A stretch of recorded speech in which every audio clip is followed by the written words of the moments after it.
Hello everyone, I am सुगम। Welcome back. तो कैसे हो आप सब? आई होप आप सब अच्छे होंगे। स्वागत है आप सभी का आपके अपने एसपी स्टडी यूट्यूब चैनल पर। तो गाइस, आज हम आपके लिए लेकर आए हैं जो आपका सोशोलॉजी यानी जो समाजशास्त्र है उसमें जितने भी आपके इम्पोर्टेंट टॉपिक हैं वो सारे टॉपिक आपको इस वीडियो में कवर कराने वाले हैं। आपको सिर्फ और सिर्फ इतना ही पढ़ना है। जितने भी आपके इम्पोर्टेंट टॉपिक हैं सारे टॉपिक आपको इस वीडियो में हम बताएंगे, ठीक है। तो ध्यान से सुने और जो भी मैं आपको बताऊं, जितने भी टॉपिक आज मैं बताऊं, तो सारे टॉपिक आपको अपनी कॉपी पर नोट कर लेने हैं और इन्हीं पर आपको अपना फोकस करना है, ठीक है। अगर इस तरह से आप अपनी पढ़ाई करोगे तो 100% आप पूरे के पूरे नंबर लाओगे समाजशास्त्र में। तो पहला जो है उसमें आपको ये कवर करना है कि उपनिवेशवाद क्या है। इसके बाद देखिए राष्ट्रवाद, इसके बाद समुदाय एंड भारतीय समाज में वर्ग संरचना, ग्रामीण वर्ग संरचना, नगरीय वर्ग संरचना, इतना आपको कवर करना है। आप कॉपी पर साथ ही साथ लिखते चलिए, जितना भी मैं बताऊं पूरा आपको साथ ही साथ लिखते चलना है। इससे क्या होगा, जब आप अपना तैयार करोगे तो उसमें आपको बहुत आसानी होगी। आपको समझ आएगा कि जो इम्पोर्टेंट टॉपिक हैं वो कौन कौन से हैं और वो कौन कौन से आपको पढ़ने हैं, ठीक है। दूसरा है आपका, तो उसमें आपको ये तैयार कर लेना है कि जनांकी का अर्थ एवं परिभाषा। ये देखिए, आप पेपर उठाकर देखना, कई बार पूछा गया है ये जो है आपका कि जनांकी का अर्थ एवं परिभाषा, ओके, कई बार पूछा गया है। इसके बाद यहाँ पर आप देख सकते हो कि भारत में जनसंख्या वृद्धि के कारण प्रभाव व सिद्धांत, ये आपको तैयार कर लेना है। यहाँ तक क्लियर हो गया। अब इसके बाद देखिए, यहाँ पर इतना क्लियर हुआ। इसके बाद देखिए आपको तैयार करने हैं जो आपका तीसरा चैप्टर है, उसमें आप ये तैयार करेंगे कि ग्रामीण समुदाय का अर्थ एवं परिभाषा व विशेषताएं। अब देखिए, अगर आपके पास बुक नहीं है, कई स्टूडेंट्स हैं जिनके पास बुक नहीं है, तो फिर आप इन टॉपिक को लिख लीजिए और जितने भी यहाँ पर ये आपके टॉपिक में इंपॉर्टेंट बता रही हूँ, सारे जो आपके टॉपिक वो आपको मैं समझाने वाली हूँ, ठीक है। इंपॉर्टेंट क्वेश्चन है, प्रीवियस ईयर क्वेश्चन है, मॉडल पेपर है, हर चीज़ का सोल्यूशन आपको इसी चैनल पर मिलने वाला है, ओके। तो यहाँ पर देख लीजिए, जो आपका तीसरा चैप्टर है उसमें आपको क्या क्या तैयार करना है, ग्रामीण समुदाय का अर्थ एवं परिभाषा व विशेषताएं। इसके बाद नगरीय समुदाय का अर्थ एवं परिभाषा व विशेषता, ये आपको इतना तैयार कर लेना है, ओके।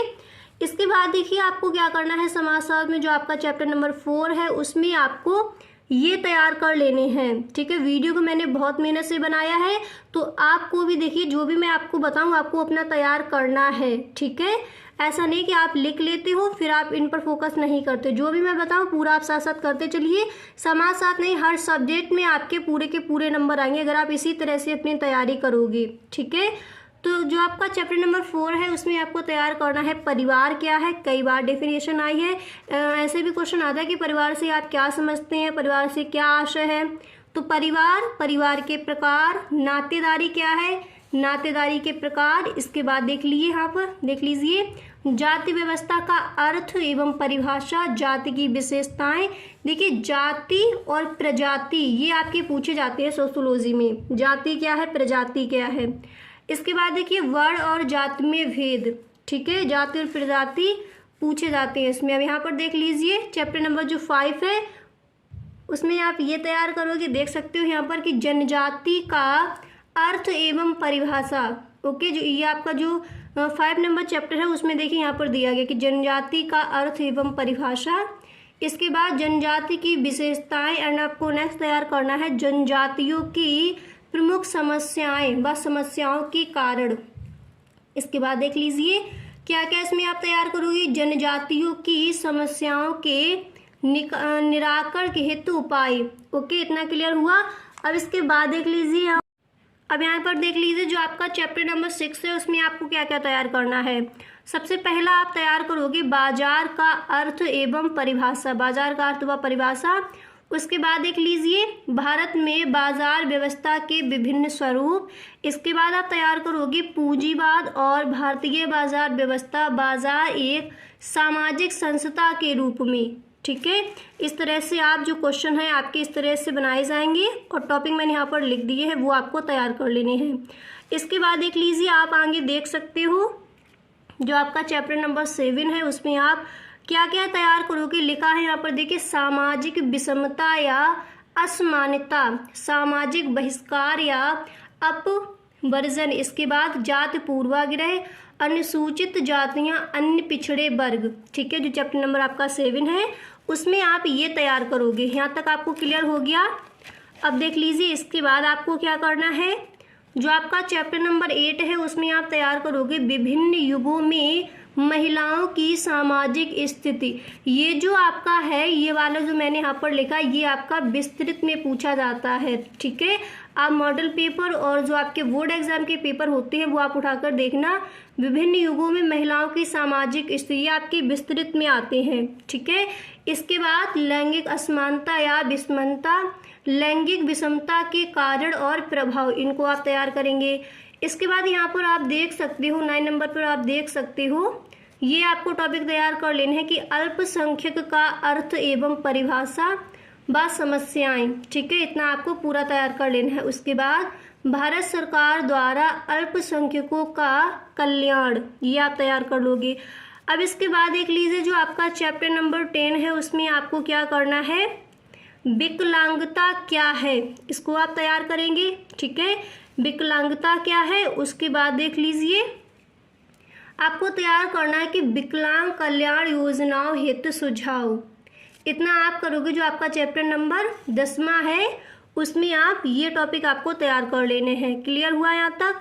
अब इसके बाद देख लीजिए जो आपका चैप्टर नंबर 11 है उसमें आपको सांस्कृतिक विविधता, और ये देखिए कई बार पूछा गया है, मैंने देखा भी है, सांस्कृतिक विविधता, सांप्रदायिकता, ये भी इम्पोर्टेंट है। एंड सांप्रदायिकता व संप्रवाद का अर्थ, सांप्रदायिकता का जन्म तथा विकास, विशेषताएं, सांप्रदायिकता के कारण दुष्परिणाम व दूर करने, इसके आगे देख लीजिए यहाँ पर दूर करने के सुझाव। ओके, ये आपको तैयार करना है, दिख रहा है, दूर करने के सुझाव। उसके बाद देख लीजिए क्षेत्रवाद, दुष्परिणाम व रोकने के उपाय, जातिवाद, जातिवाद की परिभाषा और अर्थ, जातिवाद के विकास के कारण व परिणाम, जातिवाद के निराकरण के उपाय। ठीक है, निराकरण के उपाय भी आपको तैयार कर लेनी है। अब यहाँ पर देख लीजिए इस चैप्टर से आपके कुछ ज़्यादा ही मैंने लिखवा दिया है, पर आपको ये तैयार कर लेना है। ये चैप्टर है इसमें ये आपके इम्पोर्टेंट है, इसलिए मैंने जो भी आपके लिए इम्पोर्टेंट है वो सारा कुछ यहाँ पर लिखा दिया है, इससे आपका एक भी क्वेश्चन वहाँ पर छूटे ना। ठीक है, इस तरह से आपको अपनी तैयारी करनी है। अब इसके बाद देख लीजिए आप यहाँ पर देख सकते हो, यहाँ पर आप देख सकते हो आपको क्या क्या तैयार करना है। देखिए राज्य के मौलिक तत्व, ये आप तैयार करेंगे। ठीक है, इसके बाद राज्य एवं राष्ट्र, ये कई बार पूछा गया है। ठीक है, राज्य एवं राष्ट्र। उसके बाद आप तैयार करोगे भारत में राज्य का विकास, राज्य और नागरिक समाज, सूचना का अधिकार अधिनियम। ठीक है, इतना आपको तैयार करना है। क्लियर हुआ यहाँ तक। अब इसके बाद देख लीजिए जो आपका अगला चैप्टर है उसमें आप तैयार करोगे कि भारत में नागरिक के रूप में हमारा सहभाग क्या है, इसको आप तैयार कर लेंगे।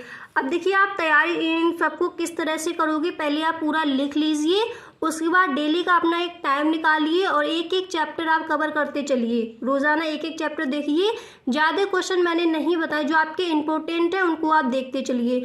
और जब आपका बोर्ड एग्जाम पास आएगा फिर आपको क्या करना है, जो आपके मॉडल पेपर है, प्रीवियस ईयर क्वेश्चन है एंड जो आपके इंपॉर्टेंट क्वेश्चन की जो आपकी वीडियो बनाई जाती है यूट्यूब पर, कई सारी वीडियोज़ आपको मिल जाएंगी।